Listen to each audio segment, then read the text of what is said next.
지금까지 호세아서에서는요, 고집스럽게 회개하지 않는 이스라엘의 모습, 또 하나님의 심판이 읽는 내내 강조되어 왔습니다.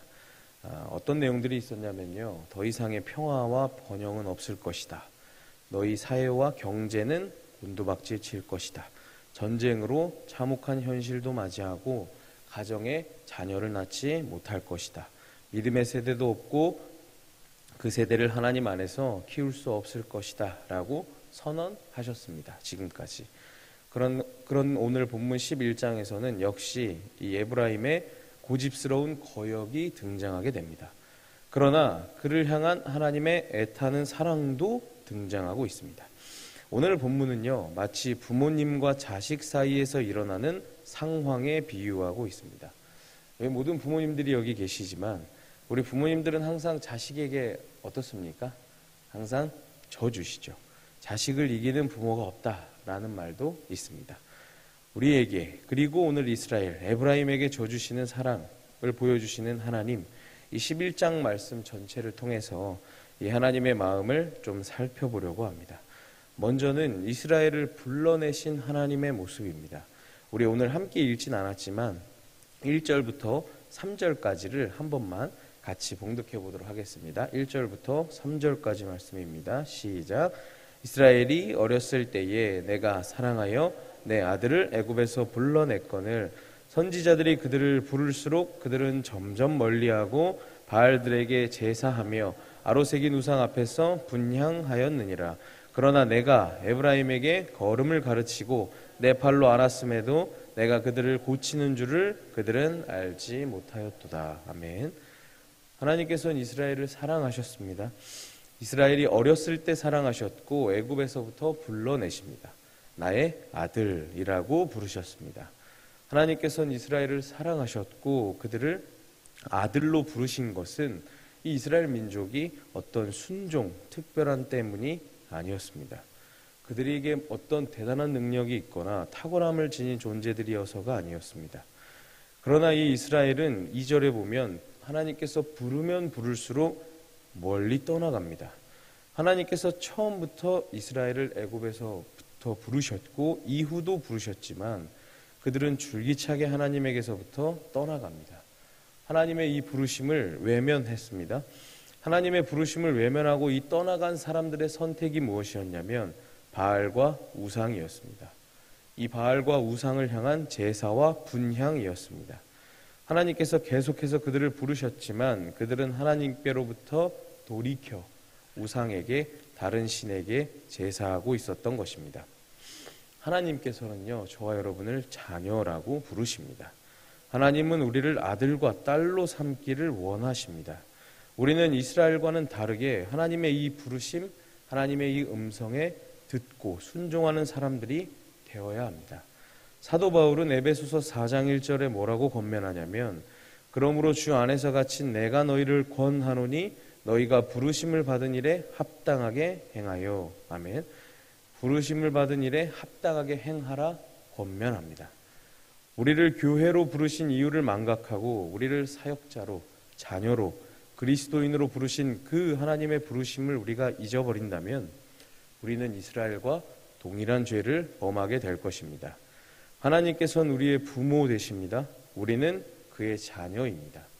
3절에 하나님께서 걸음마를 가르쳐 주시고 품에 안아 길러주셨다라고 말씀하십니다. 우리는 사실 아이들과 같죠. 아이들은 어떻습니까? 부모님이 잠시 한눈을 팔면 사고를 치기도 합니다. 위험하다고 가지 말라고 그렇게 얘기를 해도 잠시 눈을 떼면 그곳으로 걸어가고는 합니다. 또 높은 곳에 올라갔다가 떨어져서 팔에 깁스를 하기도 하죠. 그리고 또 요즘 청소년들 아이들이 가끔씩 부모님에게 좀 삐지면 아무리 이름을 불러도 못 들은 척하고 있다가 그제서야 부모님이 화내면 아 왜? 이러면서 돌아보는 모습. 우리의 모습이 이러한 이스라엘과 우리의 모습, 이러한 우리를 위해서 하나님께서 선지자들을 통해서, 예언자들을 통해서, 말씀을 통해서 안전한 곳으로 걸음마도 가르치시고 우리를 안아주신다라는 말씀입니다. 그리스도인이 된다라는 것은 세상에 아기가 태어난 것과 같습니다. 아이가 태어났으면 성장이 필요하죠. 우리가 영화를 한 편 본다고 상상해 보죠. 영화를 보는데 아이가 시작할 때 너무 귀여운 갓난 아이가 태어납니다. 너무 이쁘고 가족이 행복한 모습. 이 부분을 보면 굉장히 행복한 가족 영화일 것 같은데 2년 뒤에도 이 아이가 갓난아기의 모습이라면 어떨 것 같습니까? 공포 영화로 장르가 바뀌게 되겠죠. 아이는 천년만년 아이 상태로 있을 수 없는 것입니다. 하나님께서 원하시는 것은 성장입니다. 우리의 걸음을 알려주시며 바로 걷게 하시려는데 우리는 자꾸 하나님께 모든 필요만 채워달라고 아이처럼 칭얼거리지는 않습니까? 우리를 가르치시고 고치시려는 이 하나님의 마음을 헤아려 이스라엘과는 다르게 하나님 안에서 성장해 나가시는 저와 여러분들이 되시기를 소망합니다. 두 번째는요, 우리의 멍에를 벗기시는 하나님의 모습입니다. 성장을 원하시는 이 하나님께서 이스라엘 이 멍에를 벗겨 주십니다. 이스라엘은 애굽의 멍에 바알의 멍에를 메고 있었습니다. 하나님께서는 이 멍에를 벗겨 주시는 분이신데 4절 말씀을 다시 한 번만 함께 봉독해 보도록 하겠습니다. 4절 말씀입니다. 시작. 내가 사람의 줄 곧 사랑의 줄로 그들을 이끌었고 그들에게 대하여 그 목에서 멍에를 벗기는 자 같이 되었으며 그들 앞에 여전히 우상의 멍에를 메고 있었던 이스라엘이었습니다. 세상의 굴레, 죄악의 굴레, 삶의 굴레에서 벗어나지 못하고 자유롭지 못한 우리의 멍에 또한 하나님께서 벗겨주십니다. 하나님께서는 우리의 어머니와 같이 필요를 채워주시는 분이십니다. 우리를 사랑해 주시는 분, 소중히 여겨주시는 분, 자라도록 도와주시는 분, 멍에를 벗게 하시는 분이십니다. 그러나 그들은 여전히 하나님께 돌이키지 않습니다. 5절을 사실 히브리어를 직역해보면 이렇게 번역할 수 있습니다. 그리고 아수르가 바로 그들의 왕이다. 이는 그들이 돌아오기를 거부하였기 때문이다. 라고 번역해 볼 수 있습니다. 하나님의 자녀 되기를 거부한 이스라엘, 그들의 부모, 그들의 왕은 아수르가 되어버립니다. 그들은 6절과 7절에 이르러 하나님의 심판을 받게 됩니다. 그 심판의 이유는 오롯이 그들이 여호와께 돌이키기를 거부했기 때문입니다. 그들은 여호와께로 돌이키지 않고 도리어 우상과 열방을 향해 달려갑니다. 그러니 그들이 원하는 대로 그들이 부모가 되며 그들이 왕이 되어버리고 맙니다. 하나님의 왕 되심을 거부한 이 에브라임에게 아수르가 왕이 되어버립니다. 하나님을 섬기는 것과 그렇지 않은 것의 본질적인 차이가 무엇이냐면 누구를 왕으로 고백하고 인정하는가입니다. 이스라엘은 애굽을 의지하고 아수르를 왕으로 모십니다. 그들은 진정한 왕을 찾지 않고 주어진 현실에서 더 낮고 더 풍요로운 삶을 찾아갑니다. 근데 사실 이러한 장면은 구약의 출애굽기에도 잘 나와 있습니다. 출애굽기 5장 21절을 세 번역으로 보면 이렇게 되어 있는데 그들은 이렇게 말하였다. 주님께서 당신들을 내려다보시고 벌을 내리시면 좋겠소. 당신들 때문에 바로와 그의 신하들이 우리를 미워하고 있소. 당신들은 그들의 손에 우리를 죽일 수 있는 칼을 쥐어준 셈이요. 이게 무슨 장면인지 잘 아시죠? 이스라엘의 해방을 위해 바로를 만난 모세 때문에 그들의 노역이 심해지자 이스라엘은 모세를 향해 누가 자기의 왕인지 여기에서 분명하게 이야기합니다. 이러한 이스라엘처럼이 아니라 오직 여호와께서 왕 되심을 고백하시는 저와 여러분들이 되시기를 바랍니다. 이스라엘은 자신들의 풍요를 채워주지 않는 이 부모를 끝끝내 떠나버립니다. 나의 마음과 나의 체질에 맞지 않는다며 그들의 부모인 하나님을 떠나버립니다. 이것이 우리의 모습은 아닐지 하나님 없이 세상의 것을 쫓아 그것을 왕으로 그것을 부모로 모시며 살아가고 있지는 않은지 돌아보시며 하나님께로 돌이키시는 저와 여러분들 되시기를 소망합니다. 마지막은요, 이러한 이스라엘에게 임하는 하나님의 사랑입니다.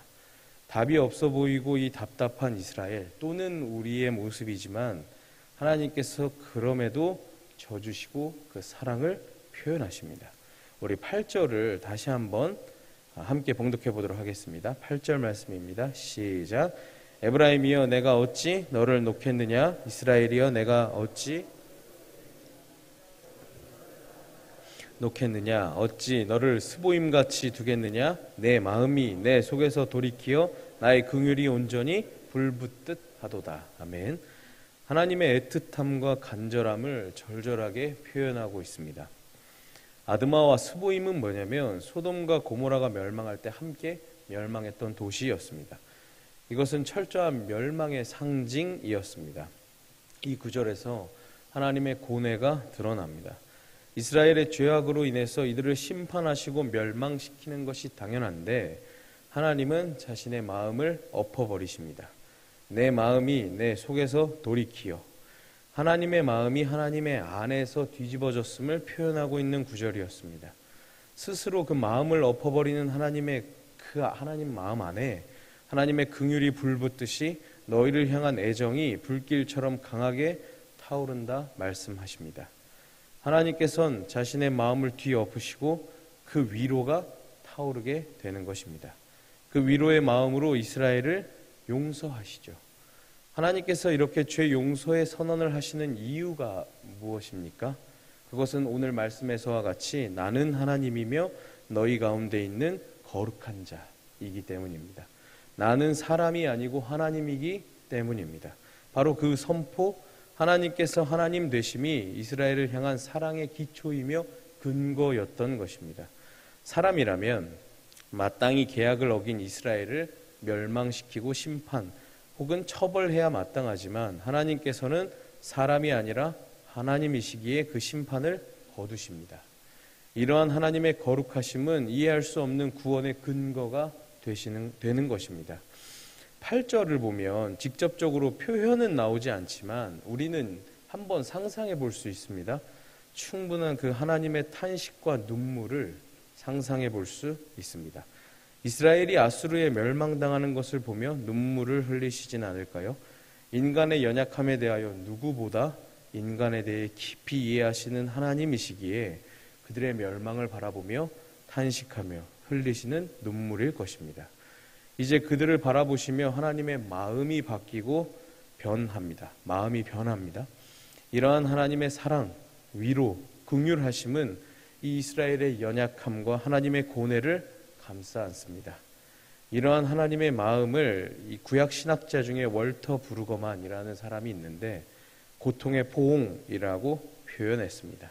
모든 고통을 받아들이고 이것을 극복하셨다라는 의미였습니다. 이러한 하나님의 절절한 마음을 깨달아 이 사랑에 응답하며 주님께로 돌아오시는 저와 여러분들 되시기를 소망합니다. 말씀을 마치려고 합니다. 이스라엘은요, 이제 10절에 다다르면 여호와를 따라 걸어옵니다. 하나님을 뒤따라 걸어옵니다. 하나님의 사랑과 이 긍휼은 이스라엘의 변화로 나타납니다. 이들은 항상 어땠습니까? 풍요를 따라 걷고 이방신을 따라 걸어갔던 그들이 강대국과 사람의 명령을 따라갔던 이스라엘이 이제 여호와를 따라 걸어옵니다. 하나님께서 부르시는 이 복음에 응답해서 돌아오라는 이 부르심에 응답하여 이제 우리도 이스라엘과 같이 하나님의 자녀답게 살라는 이 부르심에 응답하시는 여러분들 되시기를 바랍니다.